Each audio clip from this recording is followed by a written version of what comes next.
নিয়ামতের দিনের মধ্যে উত্তম হলো বন্ধু জুম্মার দিন। সুবহানাল্লাহ বলেন না?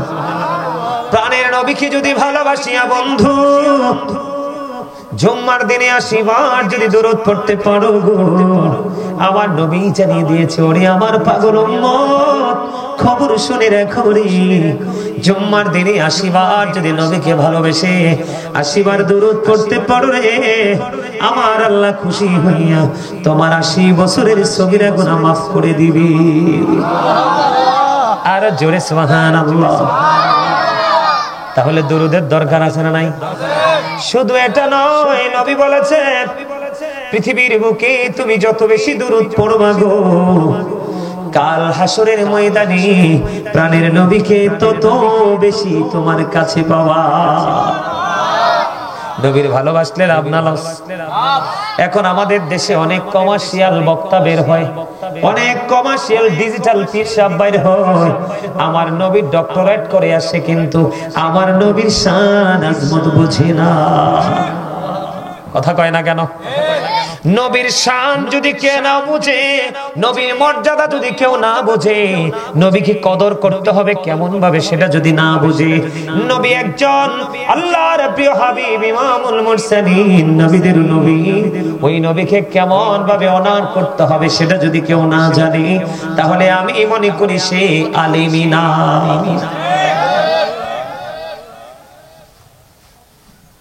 জন এক ব্যক্তি এসে প্রশ্ন করলেন, ইয়া রাসূলুল্লাহ, ইয়া হাবিবাল্লাহ, নবী গো কিয়ামত কখন হবে গো? আমার নবীজি বললেন, কিয়ামত কখন হবে? তুমি কিয়ামতের দিনের জন্য কি প্রস্তুতি নিয়েছো? ইয়া রাসূলুল্লাহ, ইয়া হাবিবাল্লাহ, নবী গো আমি কিয়ামতের দিনের জন্য কোনো প্রস্তুতি নিতে পারিনি, তবে আমি আল্লাহ এবং আল্লাহর প্রিয় হাবিবুল্লাহকে ভালোবাসি গো। আমার নবীজি বলে দিলেন, তুমি যাকে ভালোবাসো তার সাথে তুমি থাকবা। আর যারা কন্যা সুবহানাল্লাহ। তাহলে আমার নবী আপনার আমার জন্য রহমত কিনা? আমার নবীরে ভালোবাসলে যদি আল্লাহর ভালোবাসা অটো হয়ে যায়, এটা কি বড় রহমত না? আর যারা কোন বড় রহমত কিনা? আর একটু মহব্বতে বলেন, বড় রহমত কিনা? সেই নবীকে আমরা ভালোবাসতে চাই কি চাই না? হ্যাঁ, মান আতাআনি ফাকাদ আতা আল্লাহ ওয়া মান আসানি ফাকাদ আসাল্লাহ। হাদিস শরীফের মধ্যে এসেছে, হযরতে আবু হুরায়রা রাদিয়াল্লাহু তাআলা আনহু থেকে বর্ণিত, হযরতে আবু হুরায়রা রাদিয়াল্লাহু তাআলা আনহু থেকে বর্ণিত হাদিস, আমার নবী আপনার নবী বলে দিয়েছেন, মান আতাআনি ফাকাদ আতা আল্লাহ। যেই ব্যক্তি নবীজির ইতায়াত করলো সে যেন আল্লাহর ইতায়াত করলো। সুবহানাল্লাহ বলেন না? তার মানে যে আমার নবীকে মানলো রে, তে আল্লাহ রাব্বুল আলামিনকে মানলো। যে আমার নবীকে অমান্য করলো সে পক্ষান্তরে আমার আল্লাহকে অমান্য করলো। যে আমার নবীর অবাধ্য হলো সে পক্ষান্তরে আল্লাহর অবাধ্য হলো। জোরে জোরে কোন ঠিক না বেঠি? এই রহমতের নবী আমরা পাইছি বন্ধু রহমত হিসাবে। শুধু আমাদের নবী আমাদের জন্য রহমত নয়, ওই যে সমুদ্রের তলদেশে কীট পতঙ্গ মাছ পর্যন্ত বসবাস করে সব কিছুর জন্য আপনার আমার নবী রহমত। কারণ আল্লাহ বলেছেন, ওমা আরসালনাকা ইল্লা রাহমাতাল লিল আলামিন। আল্লাহ রাব্বুল আলামিন আপনার আমার প্রাণের নবীকে রহমত হিসাবে পাঠিয়েছে। জোরে জোরে কন্যা সুবহানাল্লাহ। শুধু তাই নয়, আল্লাহ রাব্বুল আলামিন আরো বলেছেন, ওমা আরসালনাকা ইল্লা কাফাতাল লিন-নাসি বাশীরাও ওয়া নাযীরা। জোরে জোরে কোন আল্লাহু আকবার। আল্লাহর হাবিব আল্লাহ রাব্বুল আলামিন আল্লাহর প্রিয় হাবিবকে মানব জাতির নিকট, তার মানে আমাদের নিকট সুসংবাদদাতা এবং ভয় প্রদর্শক হিসাবে পাঠিয়েছে। নবীকে মানলে আপনার জন্য সুসংবাদ, আর নবীকে অমান্য করলে আপনার জন্য দুঃসংবাদ। শুধু নবী সুসংবাদদাতা নয়, ভয় প্রদর্শক হিসাবেও পৃথিবীতে কদম মোবারক দিয়েছে।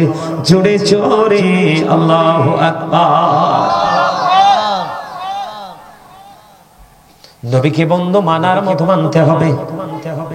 কি করতে হবে? নবীর মর্যাদা, নবীর শান, নবীর আজমত বুঝতে হবে, বোঝার মতো। কয়দিন আগে আপনারা দেখেন নাই বাংলাদেশে এমন কোন আলেম নাই বৃষ্টির জন্য দোয়া করে নাই?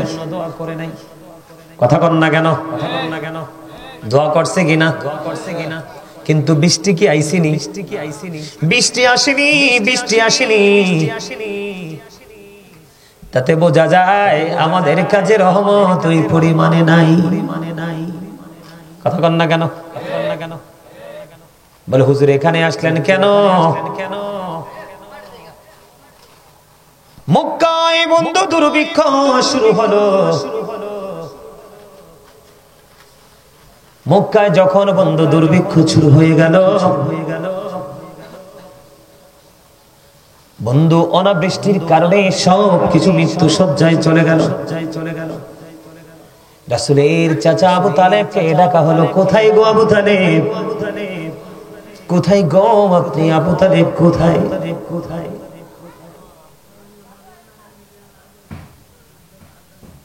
আবু তালেব, আপনি কোথায় গো? বের হয়ে আসুন, মক্কার অবস্থা ভালো না।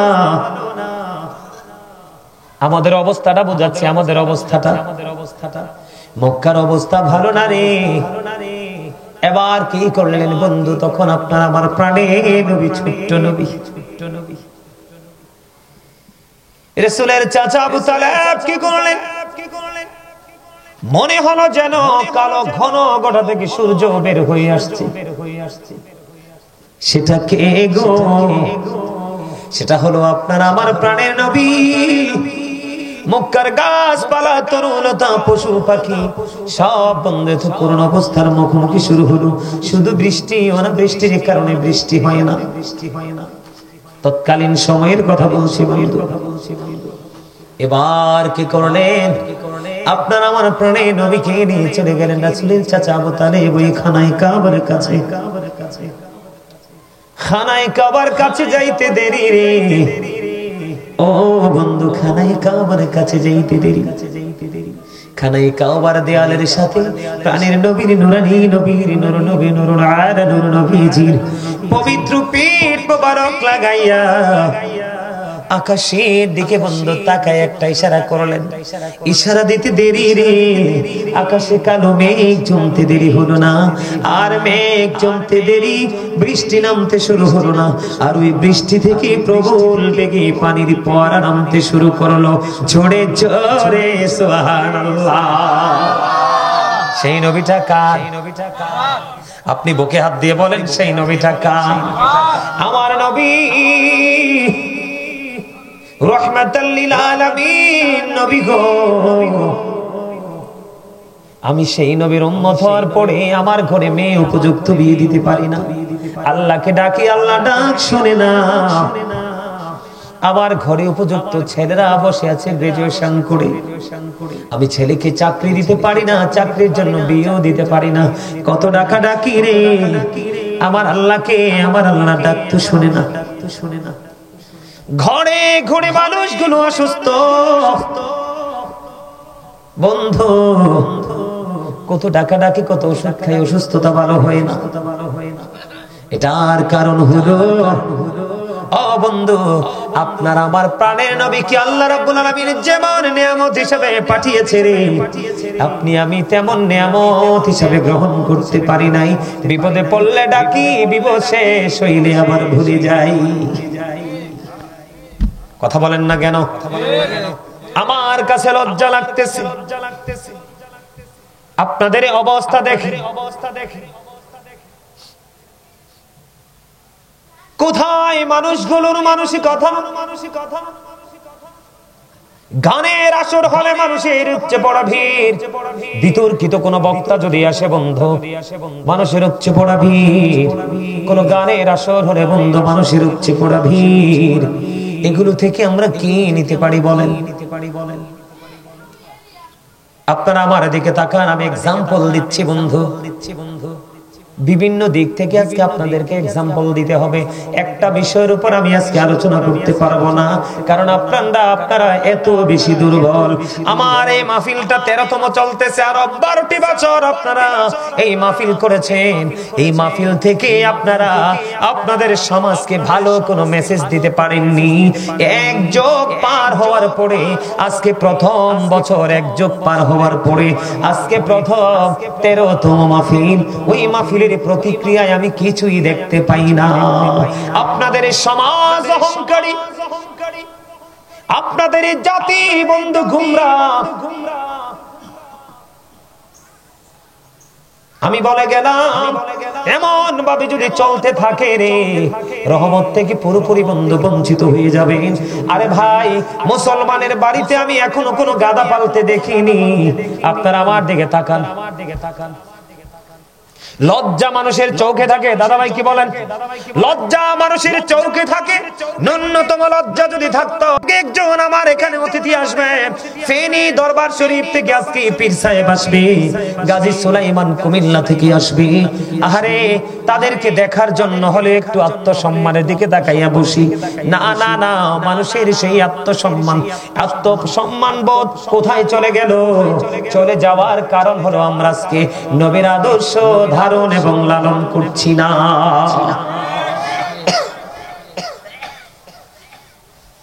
আমি যখন 2018 সালে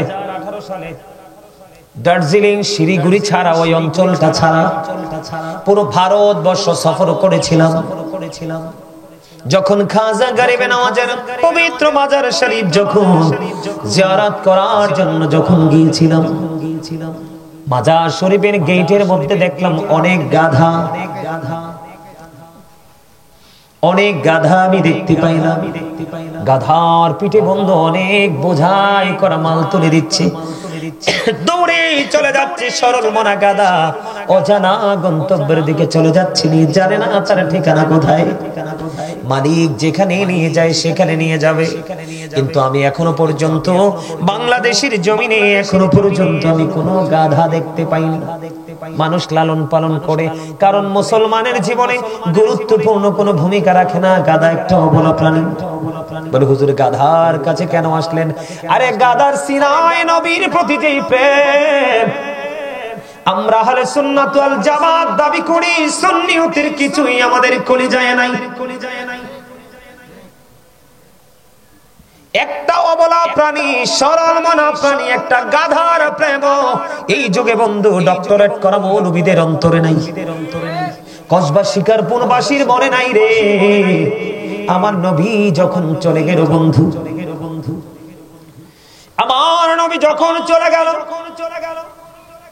চলে যাওয়ার পরে আকির নামক একটা গাধা, আকির নামক একটা গাধা 3 দিন খেয়াল করেন, 3 দিন 3 রাত্র, মতান্তরে 4 দিন 4 রাত্র। আপনারা যারা বাবারা এসেছেন, আমি আপনাদেরকে বিনয়ী ভাবে বলবো, এলোমেলো ভাবে অন্যদিকে না তাকাইয়া আমার দিকে তাকান। শিখে যান, আজকে মৃত্যুর আগে হলেও নবীর প্রেমিক হয়ে যেতে পারবেন। নবীজি যখন চলে গেল, গাধাটার নাম হলো আকির।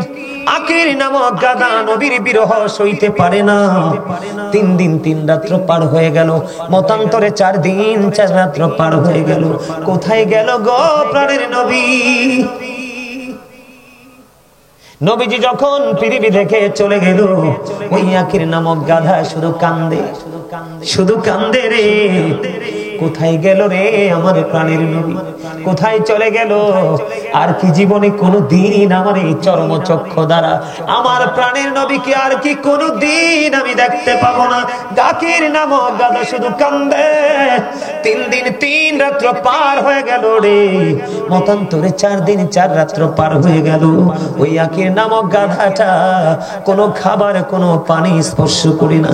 3 দিন 3 রাত্র পরে, 4 দিন 4 রাত্র পরে যে গভীর সমুদ্রে ঝাঁপ দিয়ে তার জীবন দিয়ে দেয়। নবীর বিরহ সইবার ক্ষমতা তার মধ্যে ততটুকু ছিল না। জোরে জোরে কন্যা সুবহানাল্লাহ। এরে শিকারপুরের মানুষ, আমি আমার ভাই, আমার বাবা, আমি আমার মা বোনদেরকে ডেকে ডেকে বলছি গো, একটা বার হৃদয়কে তোমরা প্রশ্ন করে দেখো। এখনকার মানুষ ওই গাদার চাইতো আমার কাছে তুচ্ছ মনে হয়। কথা বলেন না কেন? আরো জোরে বলেন না কেন? বলে হুজুর কেন বললেন? একদিকে গাদার প্রেমটা তুলে ধরলাম, আর একদিকে আমি বলি ভালো মানের যদি একটা প্লেট কাচ্চি বিরিয়ানি যদি দেওয়া হয়, ইমানটা মুনাফিকের কাছে বিক্রি করে দেয় মুসলমান। কথা কন না কেন?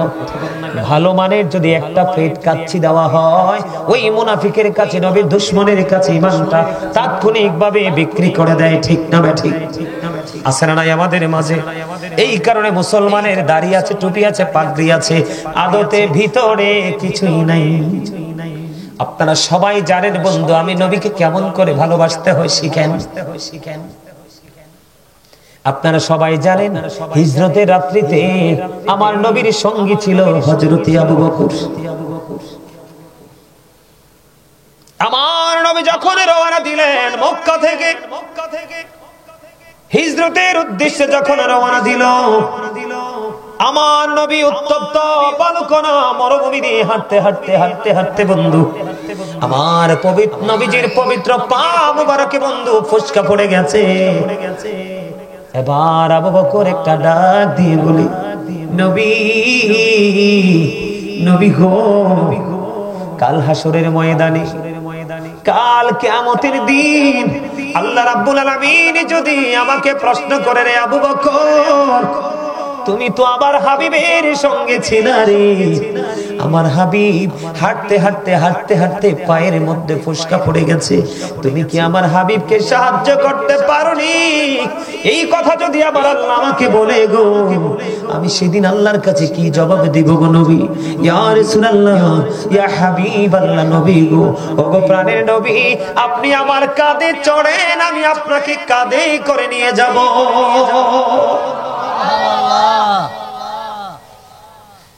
সেই আবু বকর ওই গুহার মধ্যে যখন ঢুকলো বন্ধু, ঢোকার পরে দেখলেন এটার গুহার চারপাশে বন্ধু শুধু গর্ত,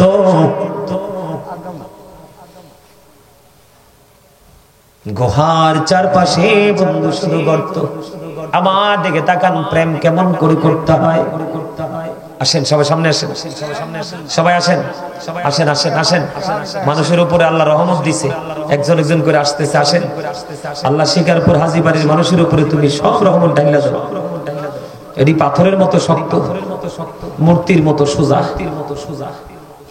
হাসানি, আমি যে কথাটি কই তারা শুনে না, আমি তো কই দাদা তারা শরম পাইয়া তাক দায়িত্ব। ওমা এত স্লো কেন? এত স্লো কেন?